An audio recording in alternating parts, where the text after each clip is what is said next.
Assalamualaikum warahmatullahi wabarakatuh. Alhamdulillahi alamin. Wassalatu wassalamu ala asrafil anbiya'i wal mursalin wa ala alihi wa ashabihi rasulillahi ajmain. Hasbunallahu wa ni'mal wakil wa la hawla wa la quwata illa billahil aliyil azim. Alhamdulillahirabbil alamin. Kita ucapkan kehadirat Allah Subhanahu wa taala yang masih melimpahkan kepada kita nikmat karunia dan hidayahnya sehingga kita semua dapat hadir dalam rangkaian kegiatan yaitu talk show milenial dalam tema masa depan di tangan pemuda. Kemudian sholawat dan salam tak pernah lupa dan bosan-bosannya senantiasa kita bersolawat kepada Rasulullah Sallallahu Alaihi Wasallam dengan alunan doa Allahumma sholli wa sallim wa barik ala Sayyidina Muhammad wa ala ali Sayyidina Muhammad. Sebelum kita mulai talk show kita pada sore yang berbahagia ini, terlebih dahulu saya mau sapa dulu para penonton ataupun para hadirin sekalian. Apa kabar semua? Nah, kalau saya sapa, kalau saya tanya apa kabar semua, jawabnya Alhamdulillah, luar biasa, Allahu Akbar. Bisa? Oke, kita coba. Apa kabar semua? Luar biasa, Allahu Akbar. Nah, kurang rame tengok nih. Oke, coba. Saya mau lihat dulu di sektor pria ataupun laki-laki, yang perempuan diam. Oke? Yang laki-laki. Apa kabarnya semua? Luar biasa, Allahu Akbar. Nah, yang perempuan jangan mau kalah. Apa kabar semua? Luar biasa, Allahu Akbar. Alhamdulillah kelihatannya sangat antusias. Kita akan beberapa menit ataupun beberapa jam ke depan akan bersama saya yaitu Muhammad Arif Irama, Sarjana Hukum, akan memandu kegiatan kita pada sore yang berbahagia ini. Dan tak lupa juga telah hadir di hadapan kita semua yaitu narasumber kita. Yang pertama adalah Bapak Dedi Darmawan Wilayah, Sarjana Ekonomi, yaitu sebagai Ketua Karang Taruna Sumatera Utara. Ya, tepuk tangan dulu. Dan juga hadir juga di tengah-tengah kita yaitu Al-Ustadz Andi Baso Aryaji, Sarjana Ekonomi, yaitu dari Liu FHUK. Oh, founder Berani Hijrah. Oh, mualaf ya. Nanti kita boleh diskusi langsung. Kita boleh sapa? Tepuk tangan dulu kepada pemateri kita yang kedua ini. Baik, seperti halnya talk show, di sini kita ada sebuah tema yang mana tema ini sangat luar biasa dan mungkin cukup diberbincangkan di kalangan pemuda. Apa sebenarnya itu pemuda? Kenapa harus pemuda? Dan apa peran pemuda? Maka dari itu pada kesempatan talk show sore hari yang berbahagia ini kita akan mengupas ataupun menggunakan sebuah tema yaitu masa depan di tangan pemuda. Tepuk tangan untuk kita semua. Baik, kita tidak memperpanjang lagi, mungkin kawan-kawan ataupun para pendengar sekalian sudah tidak sabar lagi untuk langsung berinteraksi dengan narasumber kita. Baik, untuk pertama kita akan memberikan waktu beberapa menit untuk menjelaskan pemaparan dari narasumber yang pertama yaitu kepada Bapak Dedi Darmawan Wilayah, Sarjana Ekonomi, untuk membahas apa itu masa depan di tangan pemuda, kenapa harus pemuda, apa sepak terjang pemuda, dan apa saja peran-peran pemuda untuk masa depan kita, baik umat, agama, ataupun negara. Itu saja mungkin kita sapa dulu. Assalamualaikum Bang Dedi ya, saya panggil abang saja lah ya, oke. Biar lebih akrab ya kan Bang. Assalamualaikum warahmatullahi wabarakatuh Bang Dedi. Alhamdulillah kita sudah hadir di sini. Coba saya ingin sedikit mengetahui kira-kira apa sih profil dari Bang Dedi ini yang kira-kira dapat memotivasi kita sebagai pemuda yang hadir di masjid yang solid dirahmati Allah Subhanahu wa taala ini. Kira-kira apa sih peranan dari Bang Dedi selaku tokoh pemuda di Sumatera Utara ini sehingga kita semua yang hadir di sore hari ini bisa menjadi semangat dan menjadi pemuda harapan bangsa. Itu saja kepada Bang Dedi, waktu dan tempat dipersilahkan. Baik, makasih moderator. Yang saya hormati narasumber saya, saudara saya, Bung Andi Baso, founder Berani Hijrah. Ingin saya jelaskan pada tema masa depan ada di tangan pemuda. Kita tahu pasti bahwasanya pilar pondasi bangsa itu ada di pemuda. Dan tentunya pertemuan ini saya apresiasi yang digagas oleh Al-Fatih United dan juga memang saya tahu dan saya juga bergabung di Al-Fatih United bersama Pak Wakil Gubernur, Pak Musara Jeksa yang terus mensupport kegiatan-kegiatan pemuda masjid untuk betul-betul bisa menciptakan pemuda yang bisa tampil untuk di masa depan. Hari ini kita berbicara tentang pemuda. Bonus demografi 2030 Indonesia Emas 2045 ini menjadi tantangan pemuda. Melalui kegiatan talkshow ini pada generasi Z khususnya karena yang melanjutkan bangsa ini pastilah generasi Z. Milenial itu usianya udah di atas 25 tahun. Generasi Z usianya 17 sampai 24 kalau nggak salah. Saya lebih banyak menekankan kepada adik-adik ataupun kawan-kawan yang memang hari ini dengan adanya tantangan ke depan, pemuda harus betul-betul produktif. Terkhusus pemuda masjid. Pemuda remaja masjid juga harus berpikir bagaimana bisa menciptakan social entrepreneur. Kita mau pemuda masjid harus mandiri. Bagaimana pemuda masjid bisa membuat kelompok-kelompok usaha. Banyak yang kita lihat dan saya selalu mengunjungi masjid-masjid yang memang mempunyai sebenarnya tempat yang representatif di halaman masjid. Bagaimana pemuda masjid ini bisa menciptakan wadah wirausaha. Saya rasa bagaimana jangan kita pemuda masjid tidak mandiri, kita juga harus mandiri. Kita juga punya masa depan. Harapan saya bagaimana kelompok-kelompok ataupun pemuda remaja masjid yang memang selama ini belum bisa berwirausaha, tapi cobalah dimulai dari sekarang. Karena seperti saya sampaikan tadi, bonus demografi, peluang pekerjaan sangat terbatas. Karena usia produktif akan lebih besar persentasinya dibanding masyarakat usia non produktif atau masa pensiun. Persentasinya luar biasa itu, sampai 60%. Dan tidak mungkin perusahaan dan juga instansi-instansi membatasi karyawannya. Dikarenakan apa? Dikarenakan dengan adanya industri 4.0 sekarang. Industri era digitalisasi.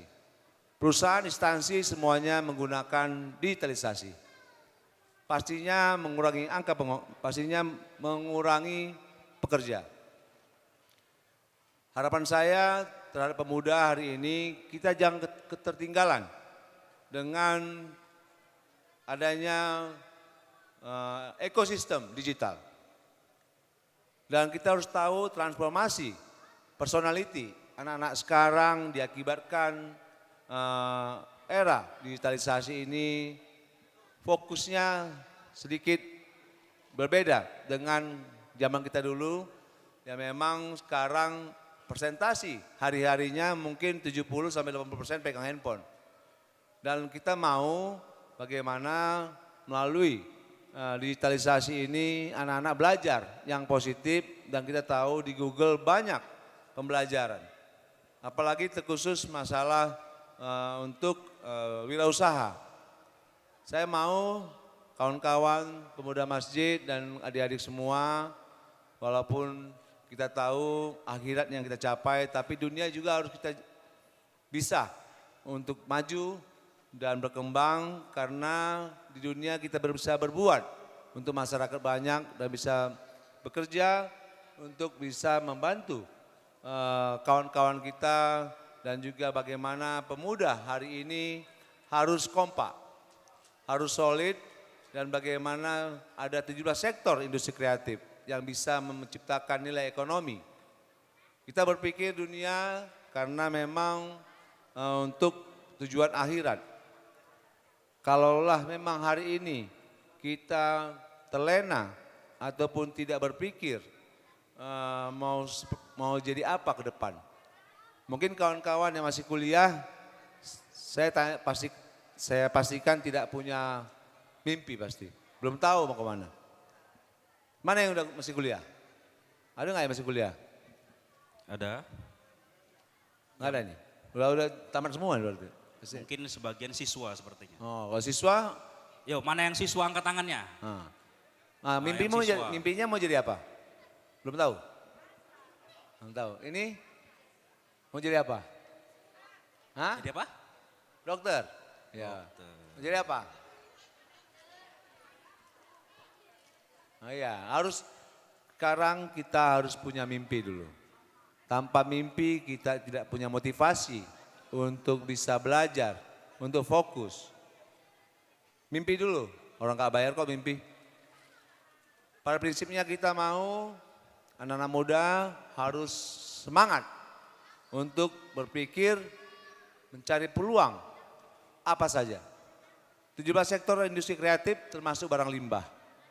Seni itu termasuk untuk bisa kita ciptakan. Ustadz juga masuk sektor industri kreatif karena memang ya kita perlu ustadz-ustadz juga.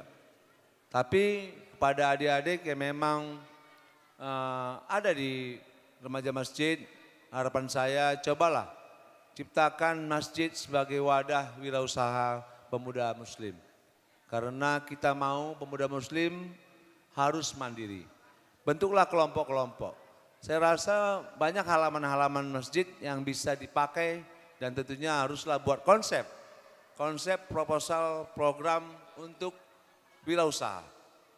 Bentuk kelompok, apalagi ada koperasi, legalitasnya jelas dan itu bisa mendapat bantuan dari stakeholder, CSR, dan itu sudah kita lakukan melalui Karang Taruna.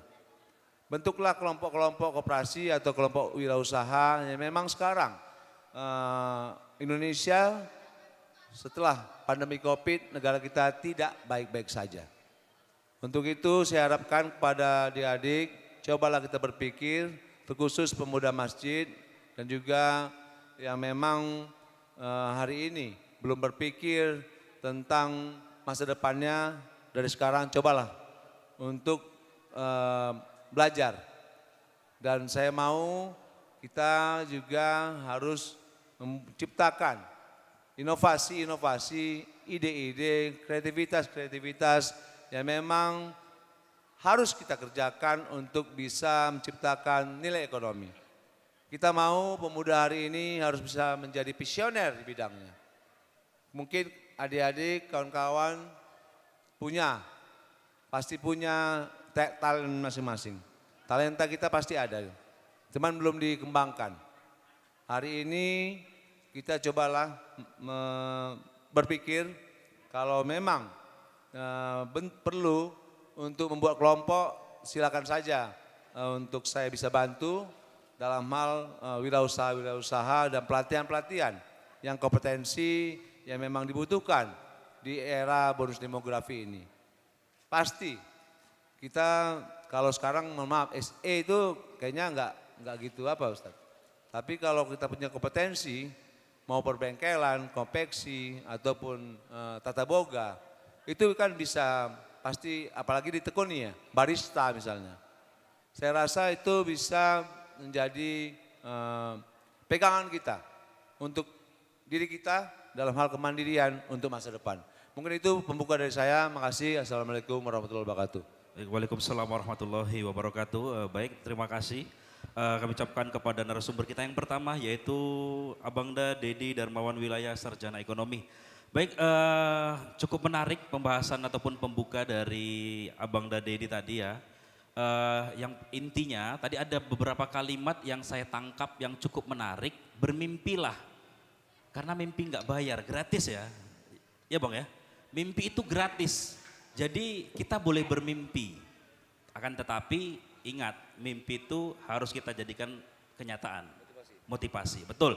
Baik, selanjutnya akan kita dengarkan statement pembuka dari Alustad Endi Baso Aryaji, Sarjana Ekonomi di sesi yang kedua ini. Tetapi kita tunggu sejenak.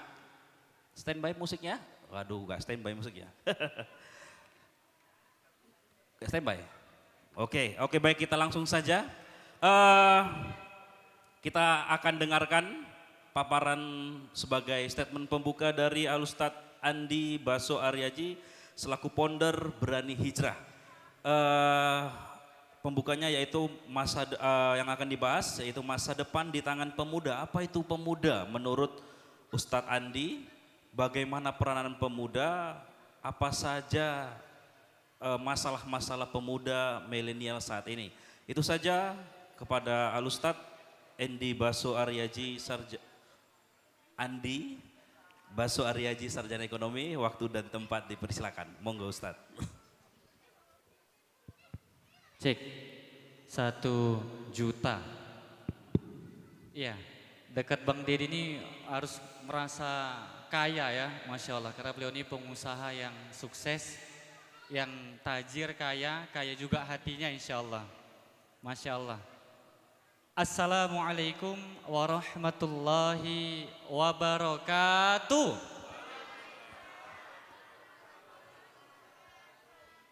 Ya kurang semangat nih. Masya Allah, judulnya masa depan di tangan pemuda, tapi bunda-bunda solihanya juga datang. Karena insya Allah di tangan para bunda akan dihasilkan pemuda-pemuda pemimpin masa depan insya Allah. Tapi bunda-bundanya yang kurang semangat jawab salamnya. Insya Allah bunda-bunda yang jawab salam saya semangat, saya doakan cicilannya cepat lunas ya. Yang lain yang jomblo-jomblo yang jawab salamnya lebih semangat, saya doakan cepat dapat jodoh yang soli dan soliha insya Allah. Mengulang salam, assalamualaikum warahmatullahi wabarakatuh. Waalaikumsalam warahmatullahi wabarakatuh. Hamdan wa syukranillah, salatan wa salaman ala rasulillah, wala hawla wala quwwata illa billah, amma ba' Allahumma salli ala sayyidina Muhammad wa ala ali sayyidina Muhammad wa man tabi'ahu bi ihsanin ila yaumiddin. Yang sama-sama kita hormati ya, kita muliakan Abang Dadi Dermawan, Ketua Karang Taruna Sumatera Utara.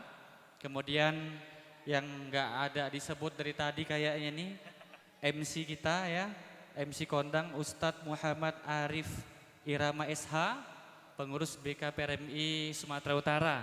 Masya Allah. Kemudian kita ucapkan terima kasih yang sebesar-besarnya kepada Al-Fatih United. Masya Allah, beri tepuk tangan yang luar biasa sekali. Yang konsisten ya, sejak tahun lalu sampai tahun ini masih membuat agenda untuk mengimbangi agenda-agenda di luaran sana yang kita tahu, mohon maaf akhir tahun banyak sekali agenda-agenda yang merusak, agenda-agenda yang menjurumuskan anak-anak muda ke dalam jurang-jurang dosa dan kemungkaran. Tetapi sebagai penyimbang, Al-Fatih United masih konsisten, healing fil masjid yang kedua masih bisa dilaksanakan. Masya Allah, semoga kawan-kawan Al-Fatih United beserta pembinanya, Bapak Wakil Gubernur Sumatera Utara, Allah berikan kesehatan, Allah berikan keberkahan di dalam usia, di dalam memimpin Al-Fatih United ini, dan kala Al-Fatih United menjadi salah satu wadah ya untuk menyatukan kebaikan-kebaikan di tengah umat yang ada di Sumatera Utara ini insya Allah. Kepada Allah kita bersyukur atas segala nikmat yang diberikan. Alhamdulillahirabbil alamin. Salat dan salam tidak bosan kita sampaikan kepada junjungan kita Muhammad sallallahu alaihi wasallam, seorang pemuda yang berhasil mengejawantahkan Islam di dalam kehidupan sehingga Islam hari ini memimpin dunia, sehingga Islam hari ini memimpin peradaban, dan Rasulullah adalah salah satu pemuda pemilik masa depan pada zamannya. Yang kami banggakan rekan-rekan semua yang berhadir, ada dari FKP RMI, dari Berani Hijrah ya, Karang Taruna, BKP RMI semuanya. Masya Allah, semoga setiap tapak langkah kaki kita menuju tempat ini menggugurkan dosa-dosa kita, menaikkan sisi kita ya, menaikkan derajat kita di sisi Allah Subhanahu wa taala. Amin ya rabbal alamin. Pemuda. Ini temanya pemuda pemilik masa depan atau masa depan di tangan pemuda. Memang masa depan itu adalah milik pemuda. Sebab kenapa? Yang tua-tua itu biasanya pemilik masa lalu. Masya Allah, Masya Allah. Makanya pemuda memang dia nggak punya banyak pengalaman.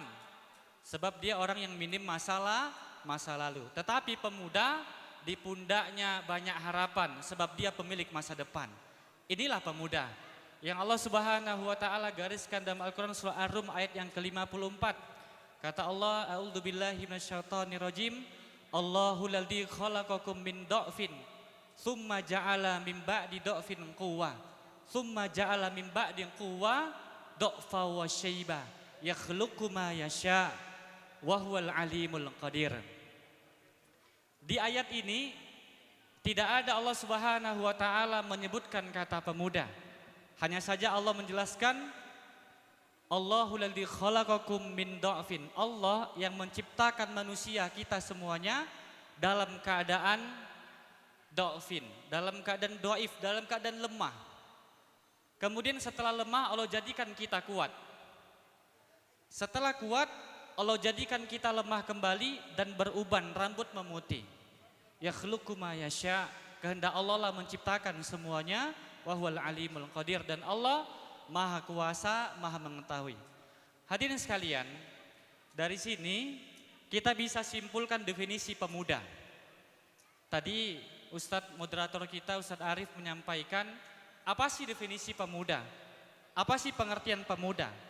Sebenarnya tidak perlu kita mencari definisi teori yang jauh-jauh sampai misalnya ke barat dan lain sebagainya. Sebab Al-Quran telah memberikan jawaban yang sangat lengkap sekali. Surah Ar-Rum ayat yang ke-50, 54 ini. Allah katakan bahwasannya kita manusia Allah ciptakan dalam keadaan lemah. Lemah jadi kuat, kuat jadi lemah, lemah kembali. Dari sini kita bisa tarik definisi apa itu pemuda. Bahwa pemuda adalah kekuatan di antara dua kelemahan. Catat ya. Pemuda adalah kekuatan di antara dua kelemahan. Lemah yang pertama, para ulama menafsirkan ayat ini menjelaskan bahwa lemahnya manusia ketika diciptakan itu lemah ketika mereka dalam keadaan bayi sampai anak-anak. Ini lemah yang pertama. Setelah lemah, Allah jadikan manusia menjadi kuat. Masa kuat inilah masa remaja, masa pemuda. Kemudian setelah dia kuat, dia jadi lemah kembali. Inilah masa tua. Maka dari sini ditarik definisi kesimpulan pemuda adalah kekuatan di antara dua kelemahan. Lemah yang pertama lemahnya anak-anak, dan lemah yang kedua lemahnya orang tua. Anak-anak lemah enggak nih anak-anak? Iya lemah. Sebab untuk mengangkat beban yang berat tidak sanggup, harus anak muda. Orang tua sama. Untuk mengangkat beban yang kuat mereka juga enggak sanggup. Dan anak-anak secara pemikiran juga masih lemah. Anak-anak ini biasanya kalau lagi main-main jatuh, apa yang pertama kali disebutkan? Nangis. Atau apa yang pertama kali disebutkan? Sakit. Habis itu apa yang disebutkan? Mamanya. Main-main ya kan, kepleset jatuh, mama katanya. Ngadu ke mama. Ini lemahnya anak-anak. Dan pemuda adalah kekuatan yang dia nggak boleh lemah macam anak-anak ini. Tetapi hari ini hadirin sekalian, anak-anak muda kita, millennials kita, Gen Z kita, sebagian besar masih punya kelemahan seperti anak-anak. Maksudnya gimana? Benar, ketika mereka bermain atau mereka berkendaraan, mereka jatuh, mereka kecelakaan, mereka enggak ngadu kepada mamanya. Benar enggak? Enggak seperti anak-anak. Tetapi ngadunya anak-anak muda gimana? Ada masalah, mohon maaf dalam tanda petik, galau dia sama pacarnya, ya kan? Walaupun anak muda itu kalau bisa semaksimal mungkin jangan pacaran ya, kalau bisa. Misalnya dia sedang ada masalah sama pacarnya, dia galau. Mungkin nggak dia ngadu sama mamanya? Enggak, dia nggak ngadu sama mamanya tapi semua orang bisa tahu. Kenapa gitu? Lagi galau sama pacarnya, dia buat story di WhatsApp, gambar hatinya sedang retak-retak. Ya kan? Semua orang tahu. Dia nggak ngadu sama orang tuanya tetapi dia ngadu ke sosial media. Sedang galau hatinya, dia buat story di mana? Di Insta Story misalnya, dia buat gambar apa? Lambang bunga, bunganya sedang layu. Tandanya apa? Dia lagi galau. Benar dia nggak ngadu kepada mama bapaknya, tetapi dia ngadu di sosial media. Sehingga orang lain tahu, ini orang butuh perhatian. Ini adalah orang yang lemah. Dan anak muda seharusnya nggak boleh seperti itu. Dan lemah yang kedua, lemahnya orang tua. Orang tua ini benar, orang tua banyak pengalaman. Tetapi orang tua juga banyak lupanya. Ini yang bapak-bapak mohon izin Pak, coba kita lomba ngafal Quran sama anak kita. Pasti lebih cepat ngafalnya anak kita daripada kita. Oke lah katakan kita ngafal surah An-Naba, kita hafal, anak kita juga hafal. Coba tes 6 bulan kemudian masih ingat nggak kita? Kalau nggak diulang-ulang bisa lupa. Orang tua cepat ingat, cepat juga lupa. Sementara anak-anak muda dia cepat ingat, cepat nangkap, tetapi dia lama lupanya. Maka pemuda adalah kekuatan di antara dua kelemahan. Lemah yang pertama lemahnya anak-anak dan lemah kedua lemahnya orang tua. Pemuda adalah pemilik masa depan. Al-Imam Asy-Syafi'i rahimahullahu taala pernah mengatakan syubbanul yaum rijalul ghad. Anak muda hari ini adalah pemimpin di masa yang akan datang. Kelak ya, Bapak Presiden kita akan berganti 2 periode saja cukup ya. Akan berganti dengan pemimpin-pemimpin yang lain, pemimpin-pemimpin yang baru. Harapannya yang memimpin yang muda-muda. Termasuk Bapak Gubernur kita Sumatera Utara, Bapak Ijek juga masih muda, Masya Allah. Ya, masih muda. Dan insya Allah barangkali akan menjadi pemimpin yang lebih baik lagi ke depannya. Ya, syubbanul yaum rijalul ghad. Anak muda hari ini adalah pemilik masa depan, adalah pemimpin di masa yang akan datang. Kelak yang tua-tua akan berganti. Kadus kita, kades kita, bupati kita, semuanya pengurus masjid kelak akan berganti. Siapa yang menggantikan mereka? Ini anak-anak BKPRMI, anak-anak FKRM, anak-anak Berani Hijrah, anak-anak Al-Fatih United, anak-anak muda yang hadir pada hari ini semua. Kitalah ya calon-calon pemimpin masa depan. Maka benar sekali tema kita bahwa masa depan ada di tangan pemuda. Di pundak pemudalah kelak harapan ini akan dititipkan oleh bangsa kita. Teman-teman tahu Muhammad Al-Fatih? Kalau dulu banyak yang nggak tahu, hari ini banyak sekali yang tahu. Artis-artis sampai anaknya pakai nama Al-Fatih. Setiap bayi yang baru lahir dikasih nama Al-Fatih. Al-Fatih nama aslinya Mehmet II. Ya, beliau ini adalah seorang pemimpin yang berhasil menaklukkan Konstantinopel. Berapa umurnya pada saat itu? 21 tahun. Tahun 1453 Masehi, Konstantinopel kalau sekarang itu dia ibarat Amerika Serikat. Itu bisa takluk, bisa tunduk di bawah Islam. Siapa yang menjadi pemimpinnya? Muhammad Al-Fatih. Dia berhasil membuktikan sabda Nabi, la tuftahanal Konstantinia, fala ni'mal amiru amiruha, wala ni'mal jaisul dalika jais. Kelak Konstantinopel akan ditaklukkan oleh sebaik-baik pemimpin yang memimpin pada saat itu, dan pasukannya adalah pasukan terbaik yang menyertainya. Muhammad Al-Fatih telah melukis namanya di dalam panggung peradaban, bahwa namanya dicatat dengan tinta emas sebagai pemimpin Islam yang pernah menaklukkan Konstantinopel. Makanya hari ini yang ke Turki ya, itu biasanya ziarah ke makam Muhammad Al-Fatih untuk ngambil keberkahannya. 21 tahun berhasil menaklukkan Konstantinopel, hari ini Istanbul, Turki. Barangkali pengantar ini yang dapat disampaikan, bahwasannya pemuda adalah pemilik masa depan. Assalamualaikum warahmatullahi wabarakatuh. Waalaikumsalam warahmatullahi wabarakatuh. Beli aplaus kepada narasumber kita yang kedua. Baik, selanjutnya kita akan masuk sesi selanjutnya.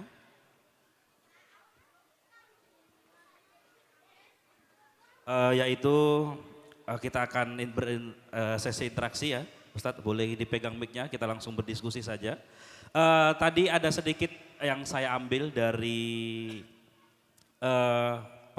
pembahasan dari Ustadz Andi ya, bahwasanya ada sosok pemuda yang telah mengguncang dunia, yaitu Al-Fatih ya, atau Sultan Hamid II. Sultan Ahmad ya, Ahmad atau Hamid? Mehmed II, oke baik. Sultan Al-Fatih sudah menaklukkan dunia, mengguncangkan dunia pada umur 21 tahun. Yang menjadi pertanyaannya, di usia kita yang saat ini, kita sebagai pemuda sudah berbuat apa untuk dunia? Betul Ustaz ya? Betul Pak ya? Baik, selanjutnya saya rasa ada beberapa pertanyaan yang mungkin sedikit mengganjal bagi kita. Tadi saya ke Ustadz Andi dulu Bang ya. Di sini tadi saya ada lihat nama Ustadz Andi Baso Aryaji Sarjana Ekonomi atau Liu Fuk Tien. Nah, coba dulu dijelaskan sama kita nih. Ini nama dulu atau nama apa? Apa sih sejarah dengan nama ini? Nama Liu Fuk Tien. Jadi Ustadz Andi Baso Aryaji ini ada nama kedua, ada nama pertamanya mungkin ya, yaitu Liu Fuk Tien. Maaf kalau salah menyebutkan ataupun melafazkan. Coba Ustadz apa boleh dijelaskan? Apa sih sejarah dari nama Liu Fuk Tien ini? Monggo dipersilakan. Ya, Masya Allah ya, kalau menjelaskannya bisa jadi novel nih Bang. Tapi di YouTube ada, ketik aja kisah mualaf Andi Baso Aryaji. Jadi saya dulu termasuk mualaf ya. Liu ini adalah marga kami di Chinese, Tionghoa. Fu Tien nama saya, Fu artinya rezeki, Tien artinya langit. Fu Tien rezeki dari langit. Masya Allah, tadi yang banyak cicilan Bu ya. Yang banyak-banyak cicilan, tenang aja Bu. Di tengah-tengah Ibu ada rezeki dari langit. Insya Allah habis ini ya dibayar ya Bu ya. Ya, terus terang saya ini singkat aja ya Bang ya, singkat karena kalau ceritakan panjang banget. Jadi mama saya itu orang Makassar, Sulawesi Selatan. Makanya nama saya Andi Baso. Baso ini khas Makassar. Andi Malarangeng Menteri Menpora, mantan Pak SBY dari Makassar. Ada Andi Matalatak, Andi Soraya dari Makassar. Mama saya dari Makassar, sukunya Bugis. Bapak saya Tionghoa Chinese. Makanya anaknya manis ya Bu. Iya. Berarti mama dari Makassar, bapak dari Bugis. Enggak, Bugis ya Makassar. Bugis Makassar. Oh iya. Bapak yang Chinese Tionghoa. Oke. Iya. Bapaknya Chinese Tionghoa. Makanya asal dari nama Liu Fuk Tien tadi iya, dari Tionghoa itu ya. Betul, oke, Tionghoa. betul. Boleh kira Ustaz pada tahun berapa nih Ustadz kira-kira masuk mualaf? Kira-kira apa sih penyebabnya sehingga Ustadz Andi ini bisa hijrah ataupun benar-benar yakin untuk memeluk agama Islam? Singkat aja ya, jadi gini ceritanya. Bapak saya ini, kami hari ini 4 bersaudara ya. Saya punya kakak perempuan 2, adik laki-laki 1. Yang 4 ini yang Islam cuma 2 orang. Saya dan kakak yang paling besar. Kakak yang nomor 2, yang paling besar agamanya Buddha. Yang adik saya laki-laki dia agnostik. Agnostik ini dia percaya Tuhan itu ada, tapi dia nggak punya agama. Agnostik ya, agak mendingan daripada ateis. Ateis nggak percaya Tuhan, nggak punya agama. Kalau adik saya dia agnostik, dia percaya Tuhan itu ada, dia percaya Allah ada, tapi dia nggak mau punya agama. Oke. Bahkan sekarang ini Bang, Ustadz, papa saya manggilnya papa saya itu sekarang murtad lagi dia. Oh berarti pernah masuk Islam kemudian Pernah masuk kembali. Islam, iya karena papa saya ini dia agamanya Buddha, dia orang Tanjung Merawa ya. Dia hijrah, dia merantau ke Bekasi, mama dari Makassar ke Bekasi satu kerjaan. Mama memang keluarganya besarnya semua Islam. Satu kerjaan, saling suka. Maka papa dikhitan, disyahadatkan dari Buddha masuk Islam. Nikah dia dengan mama. Lahir anak pertama, kedua sampai ditinggal di Tanjung Merawa karena faktor ekonomi yang elit, maksudnya ekonomi sulit ya. Jadi dibawa ke Tanjung Merawa, di situ lahirlah saya, anak ketiga dan adik saya anak keempat. Kami tinggal di mana? Tinggal di rumah Akong, kakek. Rumah Akong itu di Gang Pekong Tanjung Merawa. 99,9% itu orang Chinese, agama mereka Buddha. Namanya Gang Pekong, rata-rata bang rumah itu ada pekong-pekongnya. Ya, betul, Nah tinggal di situ. Nah papa kan Islam nih. Lambat laun kalau faktor lingkungan, ya kan papa murtad lagi dia. Dari Islam dia kembali masuk ke agama Buddha. Kemudian kapan masuk Islam? Maka saya jawab sebenarnya sejak SD udah Islam. Karena mama kan memang sudah Islam kian. Tetapi unik bang, kami itu di rumah ada dualisme agama. Maksudnya gimana? Ini kan bentar lagi Imlek ya, Januari kan? Iya betul. Kalau Imlek kami itu di rumah dapat angpau dulu. Kalau Imlek dapat angpau. Nanti kalau Lebaran, Idul Fitri dapat amplop. Jadi double dia. Jadi saya 1 tahun lebarannya 2 kali. 2 ya? kali. Saya sholat ke masjid, saya juga ibadah ke kelenteng vihara waktu itu. Karena ada dualisme agama. Bahkan itu ketika SD ya. Ketika SD papa tuh nengok saya sholat, papa nggak marah. Tapi ketika SMP saya sholat, papa marah. Tahu kenapa bang? Karena ketika SMP papa melihat ini anak sudah dewasa, udah remaja, sudah bisa bedakan baik dan buruk, maka dia nggak boleh Islam, dia harus Buddha. Dalam tradisi Tionghoa, Chinese, anak laki-laki yang paling besar, kalau memang keluarga besarnya beragama Buddha, ada anak-anak mereka yang mau masuk agama Islam, maka ini aib, bencana besar bagi keluarga mereka. Jadi saya nggak boleh masuk Islam. Saya dilarang ketika SMP, makanya ketahuan sholat saya dipukul, ketahuan puasa saya dimarahin, nggak boleh. Yang boleh sholat, boleh puasa cuman mama. Mama alhamdulillah sejak menikah nggak pernah murtad sama sekali. Jadi sistem papa tuh nggak apa-apa. Istrinya Islam, dia tuh Buddha, jalan masing-masing. Tapi salahnya mama karena lemah akidahnya, tinggal satu atap, tinggal satu rumah. Ini kan nggak boleh Ustaz ya, seharusnya. Ya beragama lain tidak boleh menikah. Betul, gitu. seperti itu. Ya, alhamdulillah sekarang udah nggak serumah lagi ya, sudah masing-masing sejak tahun 2013 kami sendiri, papa sendiri. Jadi dulu saya kan sampai dipukul ya bang, nggak boleh ketahuan sholat dipukul, dimarahi. Pernah waktu itu kami disidang di rumah ya, karena saya ketahuan sholat, papa kumpul di sini ada mama, ada kakak, ada adik. Papa bilang, bocomik dulang ima ini Juana, tapi dulang kalian papa ikia tenang, nggak apa-apa. Mama kalian ini beragama Islam, tapi kalian semua anak-anak papa wajib beragama Buddha. Lutien bilangi saya. Coba ulang bahasa ya. Iya. Iya bahasa Tionghoa Hokkien. Tionghoanya. Ya alhamdulillah lancar Ustaz. Lancar juga. Karena sampai sekarang komunikasi dengan saudara, kakak, adik dan papa yang ngomong Hokkien kami, Chinese. Nah, kemudian masing-masing Lutien, papa macam-macam hati lu salat wapak silo. Kau Tian besok-besok papa nampak kau sholat, kubunuh kau, kata papa. Jadi ketahuan sholat bang. Tamat SMA ketahuan sholat. Saya dipukul, saya teriak, saya keluar rumah, dikurumuni sama orang Cina-Cina nih, tetangga semua kan, saya teriak. Pawai suhami, pasal aku apa? Cumi papa pawa, kenapa papa pukul aku? Wampat tahu dia, aku nggak pernah maling, nggak pernah mencuri aku pak. Pah, wampat dia papa ilui, aku nggak pernah ambil uang papa, cetun pun wampat dia, 1 perak pun aku nggak pernah ambil pak. Wai suhami salahku apa pa? Pah, mai pun iong iyo pa, suhun pun wa 4 pa. Pah, jangankan pakai narkoba pa, merokok pun aku nggak mau pa. Wai suhami salahku apa pa? Jadi papa bilang, Tian lu bosu. Tian kau nggak salah. Hanya lu sholat, hanya saja kau sholat. Itu kata papa. Jadi ini anak-anak muda sekarang ya, anak-anak misalnya nih yang kecil-kecil, kalian kok nggak sholat dipukul kan? Betul ya? Dipukul. Ustadz terbalik, Ustadz ketahuan sholat malah kena pukul. Makanya jadi bedanya sama kalian, kawan-kawan ataupun pemuda yang hadir pada saat ini, Ustadz Andi ini dulu kalau ketahuan sholat dipukul. Kalau kita nggak sholat dipukul, ya kan? Itu bedanya, kita nggak sholat dipukul.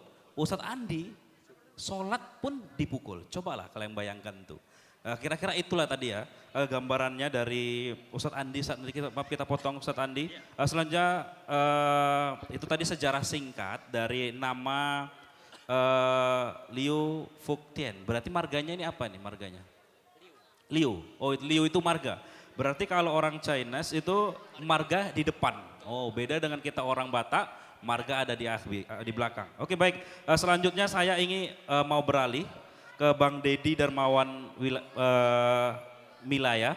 Bang, kami juga ingin tahu ini sebagai sosok Ketua Karang Taruna Sumatera Utara, Abang Dah Dedi ini orang mana aslinya? Kemudian berasal dari keluarga mana? Dengan tadi kita sudah berdiskusi dengan Ustadz Andi. Ustadz Andi ternyata berasal dari seorang ibu dari Bugis Makassar, ayah seorang Tionghoa. Apakah mungkin ada sesuatu yang sangat menarik mungkin yang bisa kita bahas nih? Bang Dedi ini dari keluarga mana gitu ya kan? Ini kira-kira mungkin bisa menjadi motivasi bagi kawan-kawan di sini. Karena juga kan tadi Bang Andi awalnya juga sangat luar biasa perjalanannya untuk menguatkan akidahnya. Kalau kita masih kecil tinggal sholatnya dipukul, kalau Ustadz Andi nggak sholat malah dipukul. Ya kira-kira itulah kurang lebihnya. Kepada Bang Dedi boleh dipersilakan dari mana asalnya, sekarang tinggal di mana, entah pun kita tetangga Bang ya kan, nggak pernah jumpa pula kan, entah karena di sini pula kita jumpa, entah pun tetangga awaknya di Tembung Abang, nah orang Tembung Bang, ya kan. Oke Bang, boleh dipersilakan. Baik, terima kasih Ustadz Arif, moderator. Saya asli orang tua laki-laki Melayu, Mama Aceh. Jadi saya lahir di Malaysia. Waktu itu memang orang tua saya ada kontrak untuk melatih sepak bola Malaysia tahun 70-an dan saya lahir di Malaysia. Jadi setelah itu kembali ke Indonesia tahun 74. Dan berjalan waktu kita tinggal di Medan dan selanjutnya ya saya sekolah dan alhamdulillah bandel banget. Bandel. Ya. Memang bandel. gak Tapi lepas bandel waktu bandelnya muda kalau enggak laki-laki apa. ini memang. Asal bandelnya pas sudah kawin yang gawat. Ya alhamdulillah istri masih satu dan jangan tambah lagi. Alhamdulillah Karena masih satu memang ya. kalau dua nggak ada nyali untuk itu. Tapi kalau Wong Solo itu Pak Puspo banyak ya, empat entah berapa gitu loh. Nyalinya kuat dia, kita nggak ada nyali. Serem. Jadi kalau sekarang tinggal di mana Bang? Saya tinggal di Johor, Johor. bersama anak-anak. Jadi memang sekarang basic saya memang waktu sekolah juga masih mana ya, banyak pindah-pindah, SMA aja ada banyak pindah-pindah. Saya hobinya bergaul. Kalau moto hidup saya, bagaimana persahabatan kawan ini bisa menjadi rezeki bagi saya.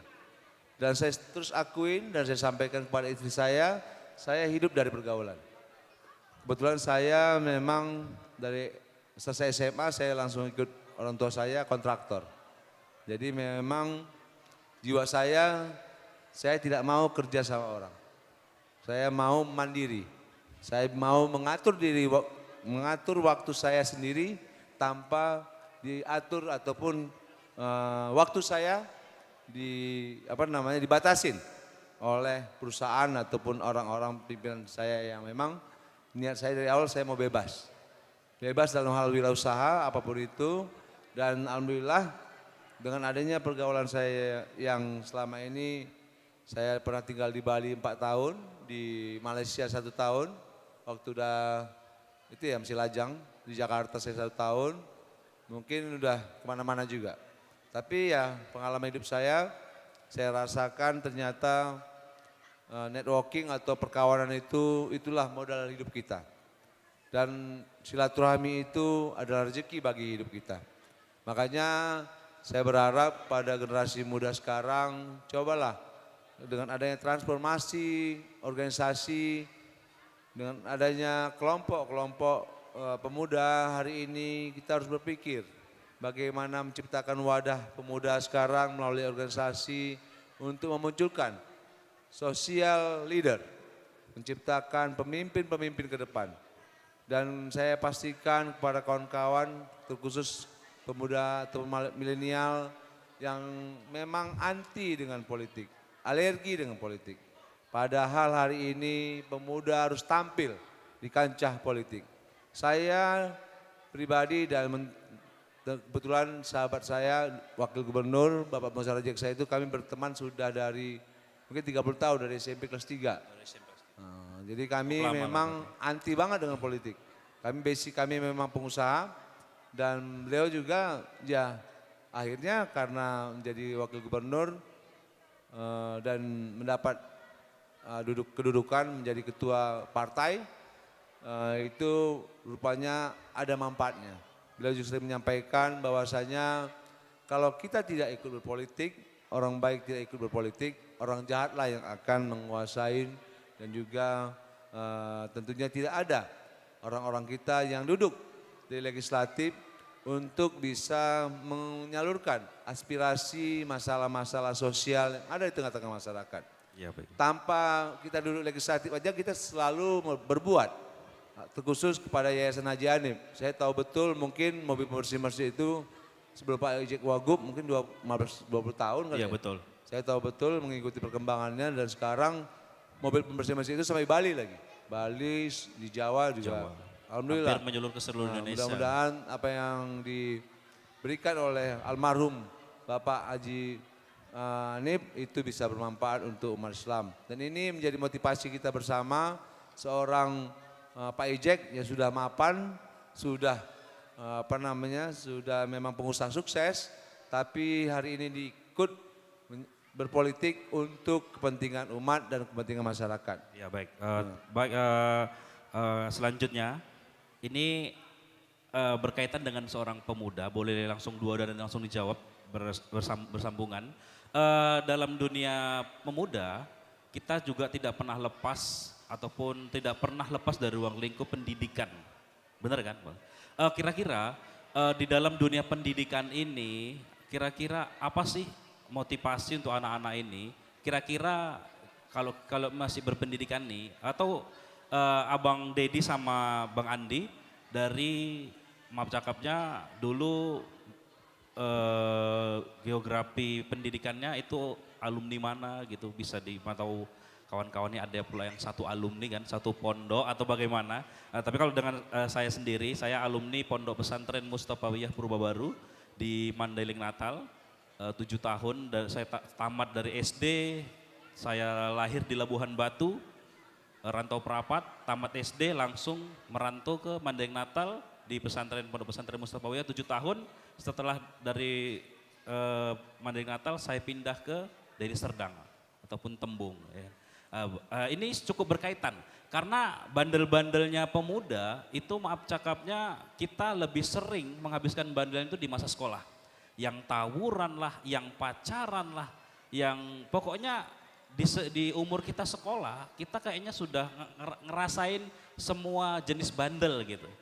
Coba ini Bang Andi sama Bang Dedi ya, dulu dari backgroundnya dari tamatan mana atau alumni mana, kira-kira atau bisa dijadikan motivasi, kira-kira apa dulu pernah ngelakuin apa sih bandelnya dulu sehingga saat ini bisa jadi seperti ini gitu. Karena kemungkinan nggak banyak orang dulu memang benar-benar bandel tapi pada akhirnya sekarang jadi orang sukses, betul Bang kan? Betul kan? Jadi kita yang bandel ini jangan terus minder, tapi juga dengan kita yang nggak bandel juga jangan pingin mau jadi bandel, kan gitu kan? Kira-kira coba monggo dijelaskan. Alhamdulillah. Tadi dari sikit ya Bang, bahwasannya saya kan mualaf ya. Yang namanya mualaf ini tentu pendidikannya terbatas. Terus terang saya SD-nya di Al-Ausliyah, Tanjung Murawa. SMP, SMA Nur Azizi ini bukan sekolah Islam, ini sekolah umum. Karena waktu itu semuanya masih pembiayaan masih dari papa. Jadi nggak boleh masuk pesantren dan lain sebagainya, jelas dilarang. Namun begitu pun ketika SMP dan SMA, alhamdulillah ranking 3 besar itu selalu di tangan memang Bang. Artinya kita aktif, bahkan di SMA itu jadi ketua OSIS 2 periode, jadi ketua pramukanya, memang ya alhamdulillah jejak digitalnya bagus memang sejak remaja dulu ya. Sampai kemudian kuliah di Harapan, Universitas Harapan Medan, Jalan Imam Bonjol. Kalau Pak Ijek di SMP SMA-nya mungkin ya Bang Dedi yang di Harapan ya. Kalau saya di kuliahnya ngambil manajemen ekonomi. Alumni pertama STIE berubah jadi UNHAR, Universitas Harapan. Ya alhamdulillah dari 800-an yang diumumkan di auditorium waktu itu di Tiara Convention Hall, kita cum laude peringkat ke-6 waktu itu. Manajemen ekonomi. Kemudian saat ini sedang menempuh S2 di International Islamic University Malaysia, jurusan Halal Industri. Ini kalau orang bilang UIN-nya Asia Tenggara di Kuala Lumpur. Mohon doanya segera bisa selesai sebab cutinya sudah setahun lebih nih Bang, karena dibantai corona ya. Jadi pendidikan seluruh dunia itu kacau sebab corona ini terus terang. Kemudian ya alhamdulillah sejak remaja memang Allah jaga ya, artinya nggak ada hal-hal yang aneh-aneh yang dikerjakan dibuat. Tetapi saya melihat teman-teman saya itu banyak yang memang waktu dulu tuh parah-parah Bang, rusak-rusak. Maka kita perlu rangkul. Maka kami di Tanjung Merawa tahun 2017, 5 tahun lalu kita buat komunitas berani hijrah Bang. Makanya saya termasuk salah satu founder pendiri komunitas berani hijrah. Kita buat, alhamdulillah Bang yang gabung di berani hijrah nih, itu beberapa pernah jualan narkoba, tapi jual narkobanya di halaman masjid Bang. Dia pemakai, penjual jualnya di halaman masjid. Ya, kawan-kawan kita tuh bertato banyak macam-macam, gabung di berani hijrah karena kawan-kawan kita ajari ngaji. Belajar ngaji pun pinggir jalan karena malu dia kalau belajar di masjid. Pinggir jalan kita ajari, alhamdulillah sudah bisa baca Al-Quran, sekarang jadi penggerak-penggerak dakwah. Jadi penggiat-penggiat di komunitas berani hijrah itu sendiri. Ya alhamdulillah sampai terakhir kami konser langit ya bulan 7 kami undang Pak Wakil Gubernur, Bang Dedi juga datang, kolaborasi sama Al-Fatih United. Kita ngundang Ustadz yang paling gaul se-Indonesia, bahkan se-Asia Tenggara karena beberapa kali diundang ke luar negeri. Ustadz Hanan Ataki yang menyelenggarakan komunitas berani hijrah, alhamdulillah. Oke, itu tadi dari Bang Dedi ada menambahkan? Apa nih? Masalah bandelnya anak muda, apalagi bandelnya pelajar gini. Kalau saya, masa-masa sekolah ini masa-masa bandel kata orang ya. Saya bertolak belakang banget dengan Ustadz Andi Baso. Kita sih malu juga cerita ini, nggak usah ceritain lah, nggak baik. Tapi alhamdulillah itu semua proses kehidupan. Kita semua punya story, punya manusia ini tidak ada yang sempurna. Baik buruknya kita orang yang menilai. Saya bandel tidak pernah menyusahkan orang tua, tidak pernah menyusahkan kawan. Saya bandel malah banyak membela kawan. Berantem itu enggak ngebela kawan. Jadi memang kalau sekolah berantakan. SMA itu udah mulai karena banyak bergaul. Tapi alhamdulillah SMA saya ada 4, makin teman saya banyak jadinya. Saya bertolak belakang banget dengan Andi Baso. Saya apresiasi juga dengan program yang dibuat Berani Hijrah yang foundernya Bung Andi Baso. Saya kira beliau ini orang suku Jawa awalnya. Rupanya ada nama Karena ada baksonya. Tapi memang masa lalu itu memang jadi pemikiran kita bagaimana anak-anak kita juga jangan seperti kita juga. Tapi saya juga mendapat manfaatnya. Sekarang melihat orang aja saya tahu nih, buaya, kadal, lipan saya tahu. Karena banyak bergaul. Jadi ya kebetulan saya pernah jadi ketua harian pemenang relawan era emas untuk pemenangan Pak Edi dan Bang Ijek. Saya ketua harian, ketuanya Brigjen Ahwan, orang Pak Edi. Itu tiga kabupaten kota itu relawan kami ada kurang hampir 180 relawan, kelompok relawan yang ada dia, yang saya maintain. Jadi memang alhamdulillah akibat saya selalu bergaul, saya humble aja. Maksudnya humble dalam artian saya bisa menerima mana yang saya bilang buaya, mana yang kadal lipan itu saya udah paham betul. Tapi tetap kita apresiasi, situlah kita ada plus minusnya di dalam menjalani hidup ini. Tadi pada prinsipnya kepada generasi sekarang, apalagi Pak Ijek ada bangun berapa rumah tahfiz, saya sangat mensyukurinya. Mudah-mudahan semuanya jadi hafiz Quran. Amin. Kita bisa mendoakan negara kita, khususnya Sumatera Utara. khusus Bang Ijek nanti 2024 bisa memimpin Sumatera Utara. Amin, amin. Ya Allah. Karena beliau yang sangat peduli dan saya tahu betul investasi beliau tidak hanya finansial, waktu, pikiran dia curahkan untuk umat muslim. Terkhusus hari ini banyak ibu-ibu juga nih. Ibu-ibu, Mana ibu-ibunya ini? mana ibu-ibu nih? Wah, Ibu-ibu ada punya anak kan? ibu-ibunya. Nah, coba pikirkan dulu anaknya mau jadi apa? Hah? Alhamdulillah. Mau jadi habis Quran Bu ya? Terus kerjanya mau jadi apa kerja? Alhamdulillah. Yang penting harus betul-betul perhatiin ya Bu, jangan sampai terkena narkoba. Karena memang negara kita dalam kondisi darurat narkoba, kita tahu ada kepentingan dunia luar yang memang ingin merusak pemuda-pemuda kita, generasi kita, malah narkoba sekarang di desa-desa. Jadi saya kebetulan ketua Karang Taruna itu punya basis grassroots di desa. Saya sedih banget melihat anak muda kita udah terdampak narkoba dan itu memang yang diharapkan oleh dunia luar. Kelemahan kita nanti ke depan tanpa ada perhatian dari orang tua untuk anaknya jangan sampai terkena narkoba dan cobalah mulai sekarang anaknya diajak berkomunikasi untuk bisa dikasih masukan, untuk bisa mempunyai masa depan yang baik. Apapun itu kalau yang namanya usaha harus disupport, didoakan pasti. Tapi kalau untuk menjadi karyawan saya agak pesimis karena memang era digitalisasi ini perusahaan-perusahaan, instansi termasuk pemerintahan mengefisiensikan manpowernya atau sumber daya manusianya dan bagaimana potensi sumber daya alam kita yang luar biasa ini coba kita manfaatkan untuk bisa anak-anak muda mempunyai kreativitas melihat potensi yang ada di sekitar tempat tinggal kita. Mohon maaf barang limbah saja kalau di Jawa Barat itu bisa dibuat nilai ekonomi.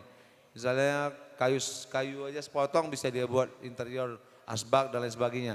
Tinggal bagaimana kemauan dan talenta-talenta anak-anak muda sekarang untuk maju dan berkembang dalam hal kemandirian. Dan kita berharap pemuda hari ini harus bangkit dengan adanya persaingan dunia global. Tanpa kerja keras saya agak pesimis, pengangguran pasti meningkat, tentunya kejahatan juga pasti bertambah. Itu harapan saya kepada kawan-kawan adik-adik, tolong sampaikan untuk bahwasanya ke depan kita harus betul-betul berpikir untuk kemandirian kita. Kita tidak mau pemuda muslim atau pemuda Islam yang tidak mempunyai masa depan yang baik. Makasih. Assalamualaikum warahmatullahi wabarakatuh. Waalaikumsalam warahmatullahi wabarakatuh. Baik, kita masuk ke closing statement. Tapi sebelumnya ini ada sedikit pembahasan lagi, mohon waktunya sebentar Ustadz ya, dan Bang Dedi. Kalau kita berbicara tentang pemuda saat ini, beberapa pemuda, apalagi pemuda Islam ini sudah mulai terbilang masuk ke virus cinta katanya. Ya kan? Coba pandangan, ini mungkin kawan-kawan agak mungkin sedikit menarik ini pembahasannya. Kira-kira bagaimana pendapat dari Bang Dedi dan Ustadz Andi, bagaimana tentang pemuda yang saat ini kita masuk di dalam fenomena yang saat ini sedang berkembang, yaitu dunia pacaran. Apakah wajar seorang pemuda, apalagi di dalam Islam, pemuda ataupun remaja-remaja ini banyak yang sudah berpacaran. Apalagi nanti malam tahun baru ini kan, pasti kita lihat sepanjang jalan dari Medan sampai ujung Medan, Johor, Belawan, Tembung, semuanya itu pasti kita nggak sedikit kita jumpai sepasang muda-mudi ataupun sepasang sejoli yang sudah boncengan, peluk-pelukan, ya kan? Kalau sudah pacaran kata orang kayak perangko, nggak mau lepas. Tapi kalau udah kawin kayak nisan kuburan, satu di ujung, satu di ujung, ya kan? Coba kayak mana dengan fenomena ini? Apa tanggapan dari Ustadz Andi dan Abang Dadedi? Dipersilakan, Bang. Ya, alhamdulillah ya. Jadi pacaran itu boleh ya, boleh kalau sesudah menikah maksudnya. Jadi ada judul bukunya, silakan dibaca, bukunya sangat bagus, bestseller, karya Ustadz Salim Afillah. Nikmatnya pacaran setelah pernikahan. Ini buku Maaf sebentar, sebelumnya Iya. Ustadz Andi ini udah menikah belum? Alhamdulillah. Biar tahu nih, hah? Ya alhamdulillah istri baru satu. Alhamdulillah sih baru yang satu. Lanjut Ustadz. Iya, anaknya masih dua, dibawa ya tuh istri saya sama anak-anaknya dibawa, alhamdulillah. Sekalian liburan. Masya Allah, jadi bukunya bagus, ini saya sangat rekomendasi untuk para jomblo ya. Ayyuhal bujang hidins, para bujangan, coba cek saja bukunya di Shopee banyak ya. Catat yang bujangan. Ini bukan buku saya, kalau buku saya kan jualan jadinya kan, buku Ustadz. Nikmatnya pacaran setelah pernikahan. Di situ nanti akan banyak motivasi untuk menguatkan keimanan, bagaimana jadi pemuda yang bisa istiqomah sebelum nanti dia akad nikah. Walaupun terus terang saya juga nggak nyuruh teman-teman yang masih pacaran langsung putusi pacaran, saya nggak nyuruh gitu ya. Dan gara-gara itu nanti tahun baru putus pacar Iya, ya kan? pelan-pelan. Kalau bisa dinikahi aja, dihalalkan ya, sudahi atau nikahi. Masya Allah. Benar memang bahwa fenomena pacaran ini sudah menjadi hal yang nggak tabu, jadi biasa. Bahkan kalau kami Ustadz Arif di Tanjung Merawa itu, orang tua ini malah merasa anaknya itu kurang pergaulan kalau anaknya nggak pacaran. Ini kan sebenarnya mindset yang salah ya. Dan kita pacaran ini sudah menjadi budaya ya. Iya benar. Jadi orang tua ini nggak khawatir ketika anak perempuannya dibonceng dengan pacarnya keluar rumah pulang di atas jam 12 malam, mereka nggak khawatir. Tapi ketika anak perempuannya ikut remaja masjid, ya kan, pulang jam 11 malam aja itu udah dimarahi, lama kali pulang. Padahal acaranya di masjid kan gitu. Iya betul. Buat maulid lah, Isra Mi'raj dan lain sebagainya. Ini mindset yang kami teman-teman di Berani Hijrah dan ada remaja masjid ini coba meluruskan kepada para orang tua itu. Dan kemudian anak-anak muda tolong diperhatikan bahwasannya pacaran dengan perzinahan ini beda. Ini beda. Memang benar tidak semua pacaran memang benar tidak semua pacaran berujung dengan perzinahan, tetapi tolong diperhatikan, saya ulangi, tidak semua pacaran berujung dengan perzinahan, tetapi hampir semua perzinahan itu diawali dari pacaran. Maka anak muda, say no to pacaran. Upayakan kalau masih jomblo jangan ikut-ikutan kawannya pacaran, dia ikut pacaran, jangan. Yang punya pacar kalau bisa pelan-pelan diputusin. Atau kalau bisa nikah. segera dinikahi. Barangkali ini dari saya, mohon maaf kalau ada yang kurang berkenan, karena kami dai, karena saya dai, saya perlu menyampaikan kebenaran kepada teman-teman yang berhadir. Barangkali ini Ustaz. Ya betul. Bagaimana dengan tanggapan Bang Dedi tentang fenomena yang saat ini pacaran? Nanti malam banyak ini Bang, ya kan Bang? Bonceng-boncengan, mepet-mepet ya kan? Gak tau lah kita pulang jam 5 pun jadi orang tuanya ya kok malam tahun baru. Silakan monggo. Makasih Ustaz Arif. Kalau cerita pacaran susah juga, apa dulu SMP udah pacaran, susah menjawabnya. Jadi memang melihat anak saya aja lah ya, Ya, betul. karena kan contohnya anak saya. Yang sekarang laki-laki itu dia sekarang udah mau menanjak usia 18 tahun. Saya ajak kemari untuk tahun baru bareng, gak bisa Pi, namanya dia manggil saya Papi. Gak bisa Pi, udah janji sama pacar. Terus gimana dong, mau kita larang?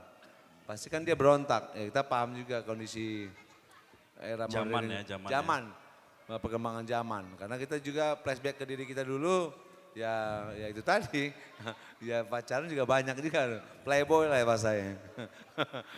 Jadi memang saya nggak memungkiri karena memang saya kalau Ustadz Andi kan memang dia apa, tapi kalau saya kan karena terlalu banyak pergaulan itu mungkin ikut kawan juga. Jadi di sekolah juga kadang-kadang ada cinlok lah ya, lokasi biasa lah. Tapi memang Berarti di sini pun saya sebenarnya minta ilmu juga ini kan. Abang Andi udah nikah, Bang Dedi juga udah nikah, saya belum gitu. Makanya kan nanya juga rupanya. kan. Betul-betul kan. Ternyata Cocok berarti kan? belum ada. Ini arti kosong. Itu Wani. Lanjut Iya. Bang, lanjut. Nanti yang mau minta nomor HP Ustadz Arif boleh dari kami berdua ya. Kalau ini dijamin halal nih pasti.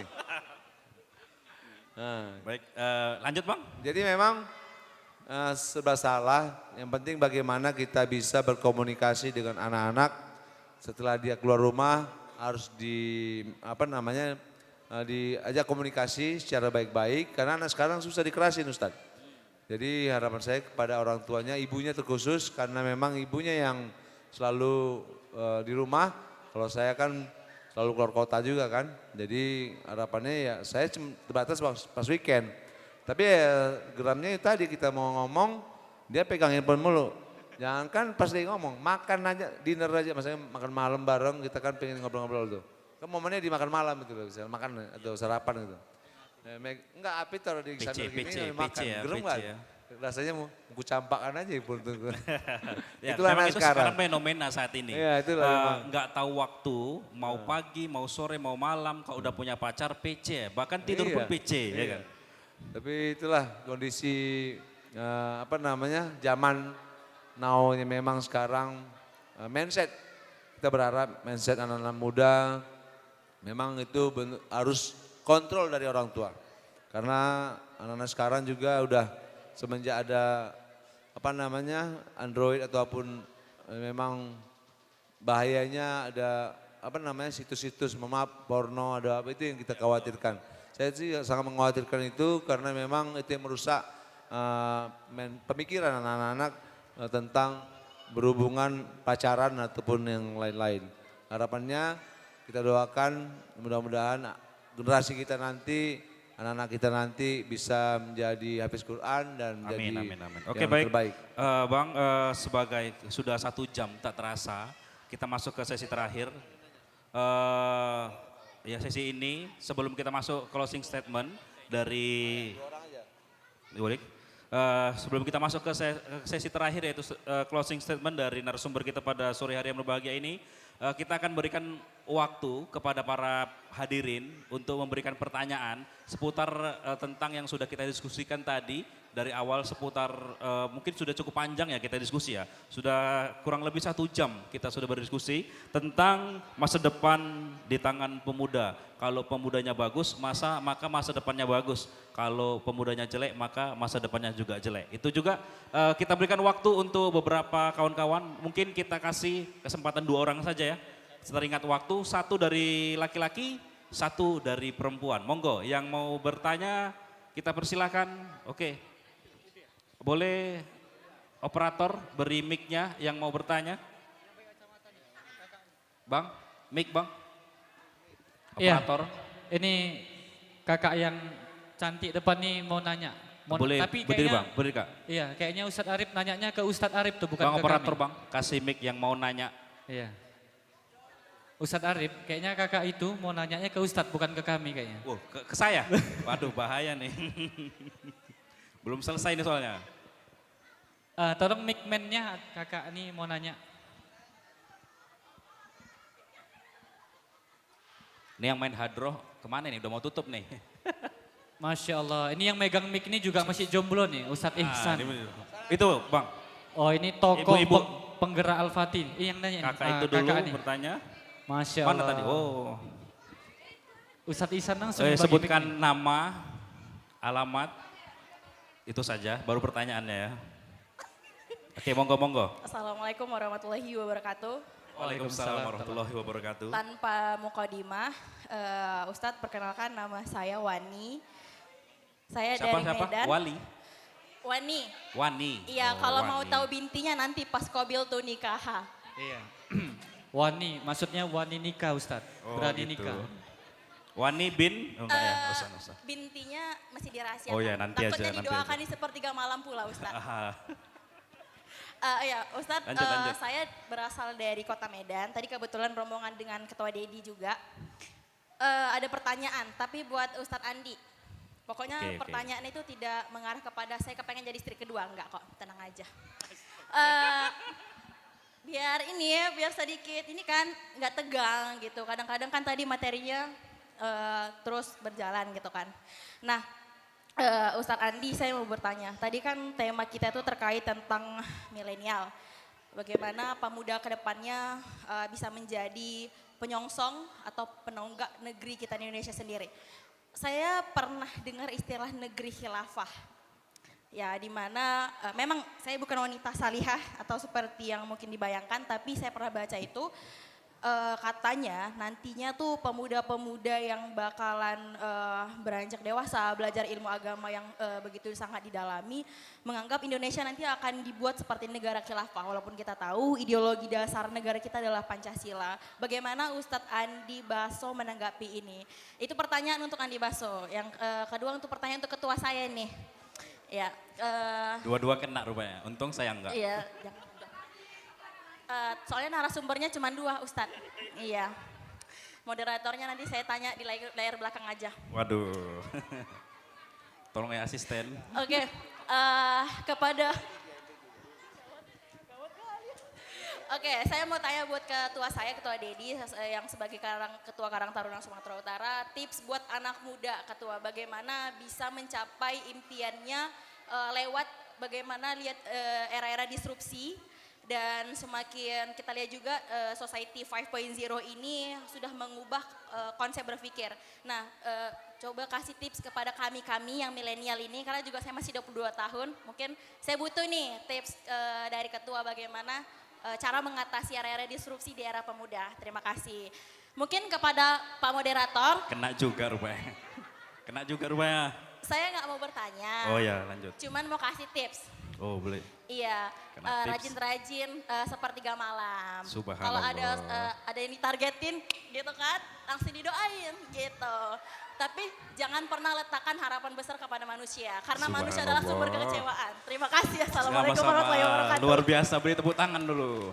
Ayo. Ini ku tengok yang pakai baju-baju biru ini ketawa-ketawa dari tadi.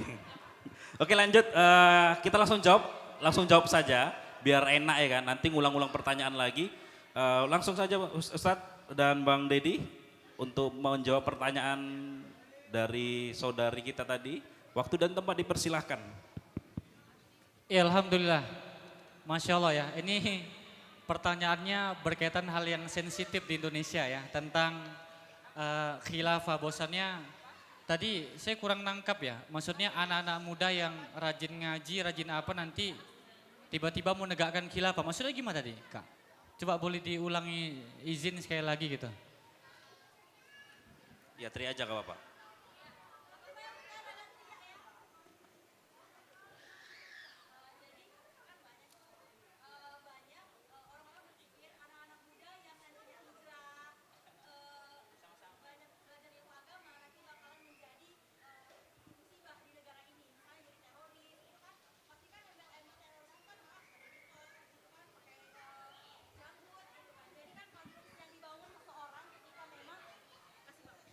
Nah, konstruksi yang dibangun seseorang ketika melihat tragedi yang ada di Indonesia sendiri, oh mungkin kebanyakan hijrah tuh, kalau misal kebanyakan hijrah gitu tuh efeknya. Jadi teroris, teman-temannya, mungkin maaf saya nggak saya sebutin merek gitu ya, korban pelaku-pelaku bom bunuh diri yang dulu gitu.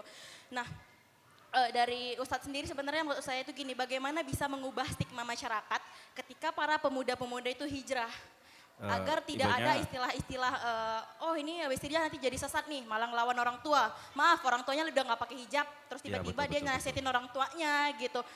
Menurut saya kayak seperti jadi lebih radikal gitu. Jadi bagaimana cara mengubah stigma di masyarakat, Ustadz? Terima kasih. Jadi pembahasan radikal Ustadz. Kurang lebihnya ada sedikit pembahasan Islamic phobia ya kan. Jadi orang di saat orang di masyarakat umum, di saat melihat orang yang berlobe-lobe, berserban-serban, terus nganggap, oh ini teroris nih, gitu kan. Di saat melihat wanita yang bercadar, oh ini teroris ini. Nah, ini termasuk juga di Islamic phobia. Bagaimana tanggapannya ini di saat milenial yang saat ini yang seperti ini gitu. Kurang lebih Islamic phobia lah ya. Oh ya, Masya Allah. Bagus banget ya pertanyaannya. Jadi ini bahaya nih kalau misalnya isu-isu ini terus dijaga ya Bang, maksudnya jenggot, kemudian nikob atau cadar dikaitkan dengan tindakan kriminalisme atau terorisme. Ini bahaya, nanti Pak Ijek bisa kena ini. Soalnya Pak Ijek berjenggot kan gitu kan, ini di fotonya tersebar kemana-mana pakai sorban, Masya Allah pakai jubah ya kan. Kemudian bahkan teman-temannya Pak Ijek, pembina Al-Fatih United itu Bang Rijal Hasan ya kan. kemudian Bang siapa lagi, Bang Gozali, ini lagi di Bali mereka nih.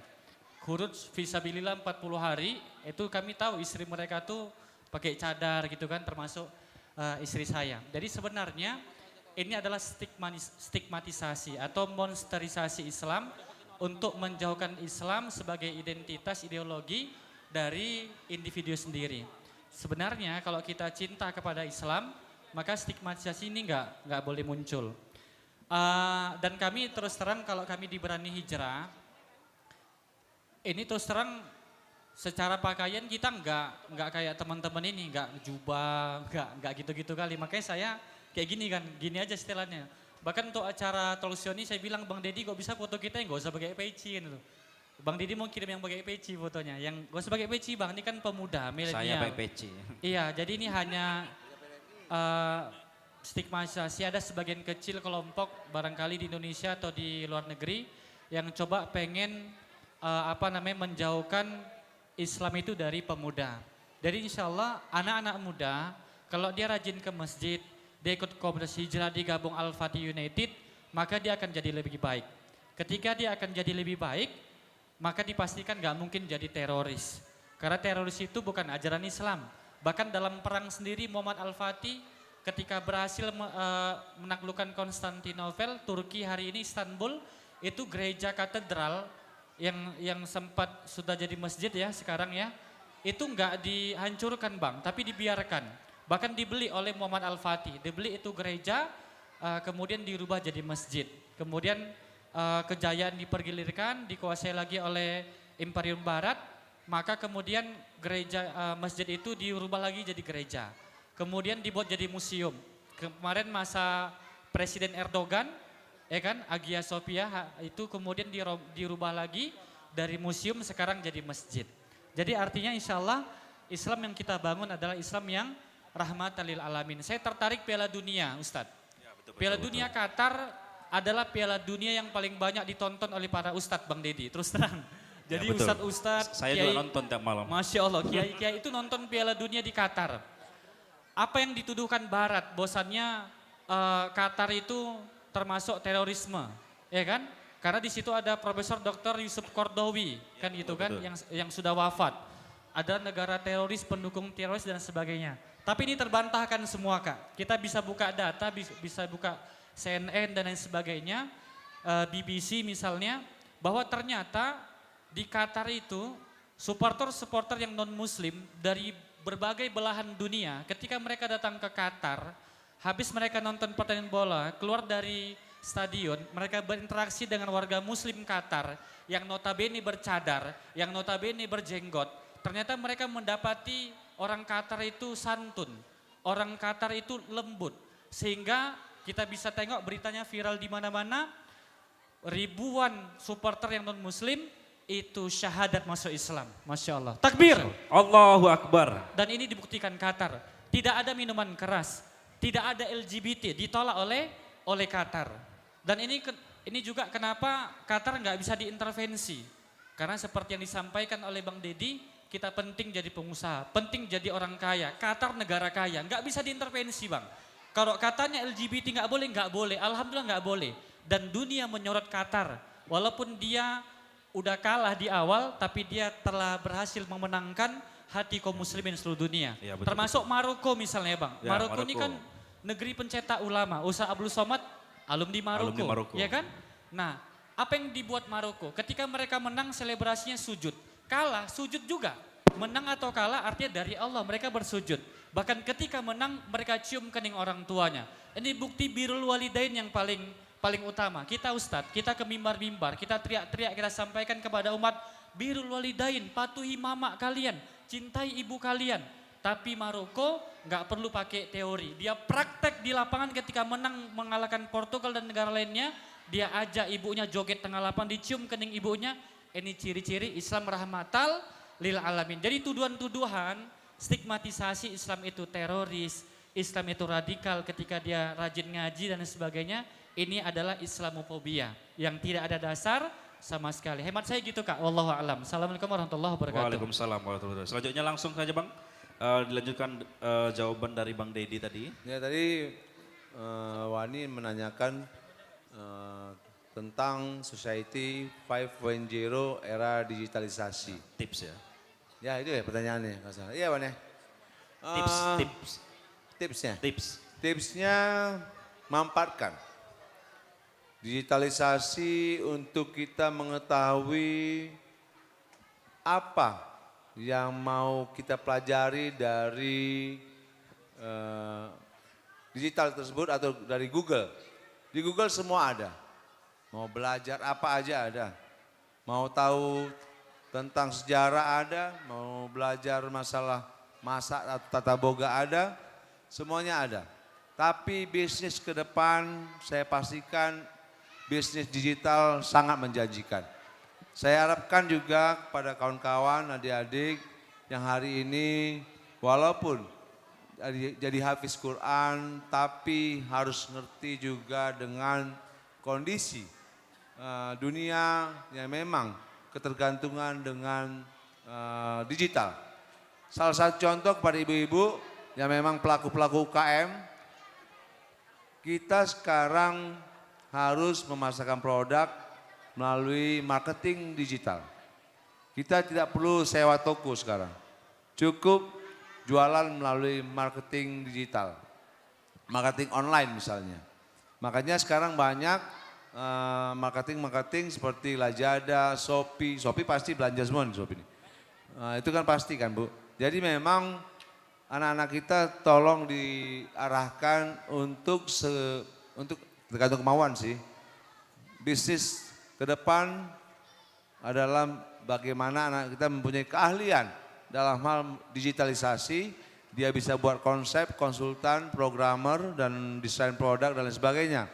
Karena juga menjadi marketing digital itu sangat menjanjikan dan harapannya dengan adanya era industri 5.0, ekosistem digitalisasi ini harus kita ikutin perkembangannya dan harus belajar yang positif tentang bagaimana perkembangan zaman.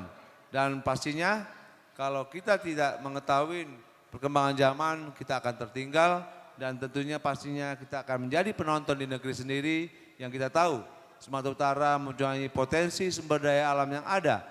Dan pastinya kawan-kawan yang mempunyai kelompok-kelompok di desa, apalagi ada desa wisata misalnya, buatlah promosi melalui digital atau marketing digital untuk bisa mengembangkan, mengkaryakan anak-anak desa untuk membuat suatu industri kreatif dan pastinya desa wisata terkoneksi dengan pelaku-pelaku UKM yang ada di desa dan bagaimana potensi sumber daya alam yang ada di desa bisa berkembang dan mendapatkan pemuda yang memang mau membangun potensi desa dan tanpa pemuda di desa, pembangunan desa pasti terlambat. Dan saya tidak menyarankan untuk pemuda desa melakukan urbanisasi ke kota karena mohon maaf di kota juga sekarang susah untuk mencari pekerjaan. Coba gali potensi yang ada di sekitar tempat tinggal kita terkhusus di desa. Makasih. Baik, terakhir ya tadi dari abang sana, mana panitia, tolong berikan mic-nya ke abang itu. Satu pertanyaan terakhir, setelah ini kita akan sudahi pertemuan kita pada sore yang berbahagia ini. Sebutkan nama bang, alamat dan pertanyaannya. Monggo, dipersilahkan. Ya, Assalamualaikum warahmatullahi wabarakatuh. Nama saya Muhammad Imam Bukhari bin Junaidi bin Harun bin Imirejo Al-Jawi Al-Indonesi. Lengkap sekali.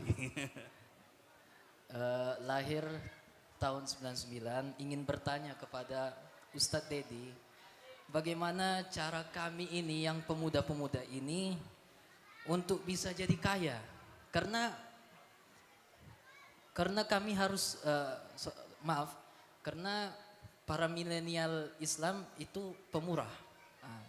Jadi kalau nggak ada duit apa Coba yang... ulang, Karena pemuda Islam itu harus pemurah.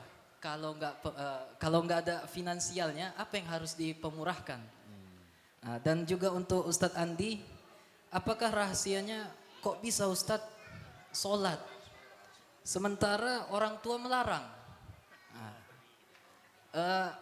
Sedangkan kami mungkin masih ada yang malas, tapi Ustadz bandel gitu. Keluarga besar Ustadz Andi, kok bisa Ustadz bandel dengan sholat gitu? Sementara kami malas terhadap sholat. Juga untuk Ustadz Arif, Kena juga saya. nasihati kami bagaimana caranya agar supaya mendapatkan jodoh soleh-soleha. Itu aja. Subhanallah, saya aja belum dapat jodoh ditanya Assalamualaikum pula warahmatullahi tentang wabarakatuh. jodoh ya. Aduh, waalaikumsalam warahmatullahi wabarakatuh. Langsung saja Bang Dedi ya. Oke, lanjut. Bang Dedi untuk menjawab langsung pertanyaan tadi yang disampaikan. Tadi pemuda apa? Pemuda itu sebenarnya harus pemurah, tapi kita nggak punya uang gitu kan. Bagaimana tipsnya supaya kita jadi kaya? Itu kurang lebihnya. Ya. Oke. Jadi memang ya kita hidup juga ada jatuh bangun ataupun kita tidak mau masyarakat muslim susah. Karena pastinya bagaimana kalaupun kita tidak punya apa-apa, kita bisa mendoakan seseorang itu saya rasa sedekah juga. Dan kalau kita punya ada kemampuan untuk bisa membantu orang, bantulah orang.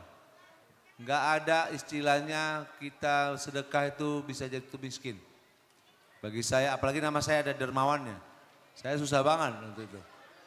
Jadi memang kita walaupun sedikit yang kita berikan, tapi saya rasa manfaatnya pasti dampaknya ke depan. Tidak instan juga balasan dari Allah. Tapi niat kita, keikhlasan kita tidak hanya melalui finansial. Melalui doa juga itu melalui sedekah. Kita doakan Pak Ijek misalnya mudah-mudahan ke depan beliau menjadi pemimpin.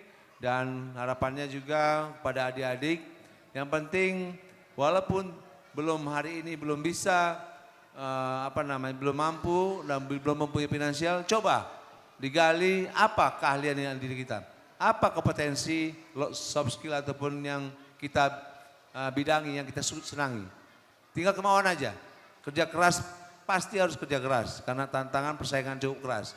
Pada BKPRMI saya berharap, saya juga penasihat BKPRMI Sumut bersama Pak Ijek, ketuanya Sapri Jalan Rahab. Saya berharap besar kepada BKPRMI dan selalu menyampaikan kepada ketua umumnya Sapri Jal, cobalah bentuk kelompok wirausaha pemuda remaja masjid. Kita mau satu demplot percontohan masjid yang dikelola oleh BKPRMI dan kita akan bentuk koperasinya dan akan kita latih pengelolaan manajemen karena memang kalau kelompok pasti ada investasi bersama dan semuanya butuh proses dan kita tidak mau kita niatnya baik untuk membangkitkan pemuda masjid untuk berwirausaha dan mempunyai kelompok usahanya memang bisa berkembang dan harapannya juga kalau ada legalitas koperasi ataupun kelompok usaha bersama manajemennya harus betul-betul ya memang karena memang nanti jadi perpecahan akibat manajemennya tidak profesional. Mungkin itu harapan saya kepada BKPRMI karena ujung tombak pemuda remaja masjid itu ada di BKPRMI yang legalitas legitimatenya jelas dan harapan saya pengen udah menyampaikan ke ketua umumnya untuk segera membentuk kelompok usaha melalui wadah BKPRMI. Karena kita punya masjid sayang, halamannya tidak dipakai untuk bisa minimal ada warung kopi atau apa kayak ada sembako kayak banyak lah yang bisa dikembangkan atau yang lain-lain. Saya rasa BKPRMI harus berpikir untuk entrepreneur, wirausaha dan kalaupun nanti ada ikut caleg disilakan karena saya rasa politik itu kita adalah menjadi pejuang yang mulia bisa mendistribusikan masalah kesejahteraan sosial masyarakat melalui kita duduknya di legislatif untuk pemuda. Mungkin itu dari saya. Assalamualaikum warahmatullahi wabarakatuh. Waalaikumsalam warahmatullahi wabarakatuh. Oke, selanjutnya Bang Andi untuk menjawab pertanyaan dari teman kita tadi. Baru nanti terakhir saya. Yuk, monggo dipersilakan. Iya, Masya Allah. Jadi gimana caranya bisa sholat ya? Jadi ya berani aja gitu kan, walaupun tetap dipukul, intinya nekat lah ya. Tadi katanya bandel lah dia. Maksudnya bandel dalam kebaikan mungkin ya. Pernah waktu itu saya sholat zuhur di rumah, nggak sempat di masjid 4 rakaat, udah akan keluar. Udah akan salam, papa tiba-tiba panggil Tien, cutki bannya, kak papa cokopi. Tien keluar sebentar, keluar dari kamar mau buatkan papa kopi, saya batalkan sholat saya. Saya buatkan papa kopi, saya masuk lagi ke kamar, saya ulangi sholat zuhur tadi di rakaat pertama. Jadi sulit memang. Jadi yang penting tetap berani. Ya kuncinya karena Allah yang ngasih hidayah ya. Mungkin ini jawabannya. Ya, betul. Allah alam. Oke baik, itu mungkin jawabannya ya. Kemudian pertanyaan terakhir dari untuk saya tadi tips untuk supaya dapat jodoh. Saya juga sebenarnya mau minta tips juga ya tadi masalah jodoh ya Bang ya. Oke boleh Bang, boleh cocok. Jadi belakang aja Bang ya. Kemudian terima kasih atas pertanyaannya dan tipsnya dari Kak siapa tadi? Kak siapa tadi? Kak Mawi. Oh Kak Wani ya, Wani ya. Terima kasih Kak untuk tipsnya sepertiga malamnya insya Allah dilaksanakan. Biar cepat ya. Terima kasih. Itu saja mungkin pertemuan kita pada sore yang berbahagia ini. Kita beri waktu sejenak untuk Bang Dedi sama Bang Andi untuk memberikan statement, closing statement untuk acara kita pada sore hari yang berbahagia ini. Kemudian kita akhiri pertemuan kita pada sore yang berbahagia ini. Kepada Bang Dedi dipersilakan untuk memberikan closing statementnya. Waktu dan tempat dipersilakan. Baik, makasih. Assalamualaikum warahmatullahi wabarakatuh. Pertama-tama kita panjatkan puji syukur kepada Allah Subhanahu wa taala. Hari ini kita bisa merayakan menuju tahun baru 2023 dan kebersamaan di masjid. Ini baru perdana dan keluarga saya, anak-anak saya juga komplain sebenarnya. Mohon maaf ini karena memang saya pada ini ngomong. Kok hari ini di masjid gitu, tahun barunya. Tapi itu saya mensyukurin, mungkin ini ada hikmahnya silaturahmi ini dan harapan saya pada ibu-ibu yang hari ini hadir cukup antusias dan terkhusus pemuda yang memang saya sampaikan pemuda harus bersatu, pemuda harus menjadi pilar bangsa, fondasi bangsa untuk bisa melanjutkan bangsa ini dan saya berharap terhadap pemuda muslim jangan terpecah-pecah karena kita kalaulah terpecah-pecah tentunya kita tidak akan kuat dan salinglah mengisi dan jangan ada lagi kita berpikir kalaulah kawan sukses cemburu nih kita harus menjadi memotivasi diri kita kenapa kawan kita bisa yang memang kalaulah memang iri yang sifatnya positif tidak apa-apa tapi jangan iri untuk menjelek-jelekkan atau menceritakan yang tidak baik.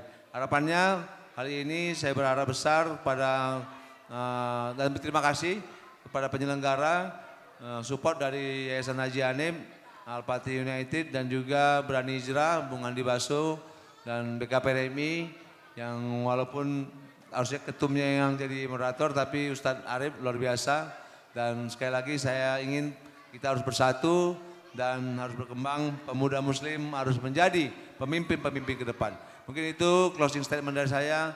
Wassalamualaikum warahmatullahi wabarakatuh. Waalaikumsalam. Allahu Akbar. Allahu Akbar. Oke selanjutnya kepada Bang Andi untuk memberikan closing statement untuk kegiatan talk show milenial kita pada sore hari berbagi ini. Waktu di tempat dipersilahkan. Ya langsung saja ya. Nabi SAW bersabda, Sab'atun yuldilluhumullahu fi dhilli yaumal dhilla ilal dhillu. Ada 7 golongan kelak di yaumul mahsyar yang akan mendapatkan syafaat dari Rasulullah di mana tidak ada lagi syafaat pertolongan kecuali hanya pertolongan dari Allah.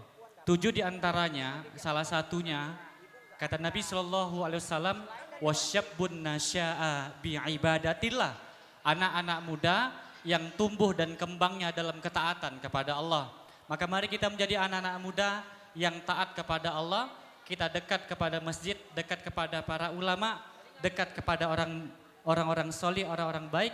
Insya Allah kita akan ketularan kebaikannya sebagaimana kalau kita sering kumpul sama pedagang minyak wangi, kena harumnya. Kalau dengan pandai besi, maka kena percikan apinya. Maka insya Allah anak-anak muda kita bersama dengan orang-orang soli, kita bersama di masjid dan kita insya Allah akan menjadi pemilik masa depan. Syubhanul yaum rijalul ghad. Pemuda hari ini adalah pemimpin di masa yang akan datang. Barangkali ini fastabiqul khairat. Assalamualaikum warahmatullahi wabarakatuh. Waalaikumsalam warahmatullahi wabarakatuh. Beri tepuk tangan kepada dua pemateri kita pada sore yang berbahagia ini. Alhamdulillahirabbil alamin, acara kita alhamdulillah sudah mencapai akhir. karena sudah berakhirnya closing statement tadi, maka berakhirlah pertemuan kita pada sore yang berbahagia ini, mudah-mudahan bermanfaat bagi kita semua. Sedikit tambahan dari saya, sebagai pemuda yang terpenting kita cari adalah koneksi. Betul Ustaz ya? Betul Bang ya?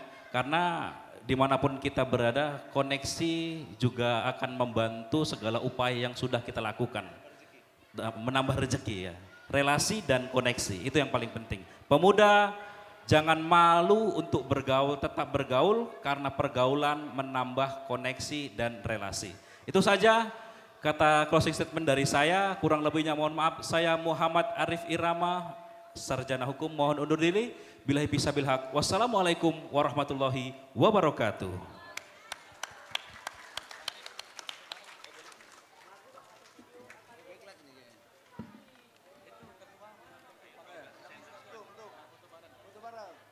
Boleh foto bareng bentar, Wang? Ketua Umum BKPM ini biar bisa naik medsos.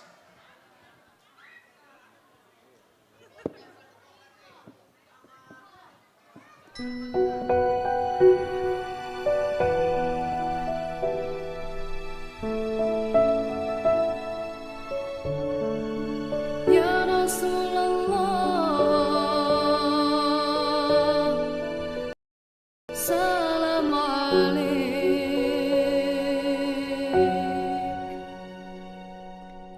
Lau kana bainana al-habib, ladana al-qasi wal-qarib, min taibatin qabla al-maghrib, طالبا قرب الحبيب بقربه النفس تطيب وتدعو الله فيجيب أنوار طه لا تغيب بلغنا لقاه يا مجيب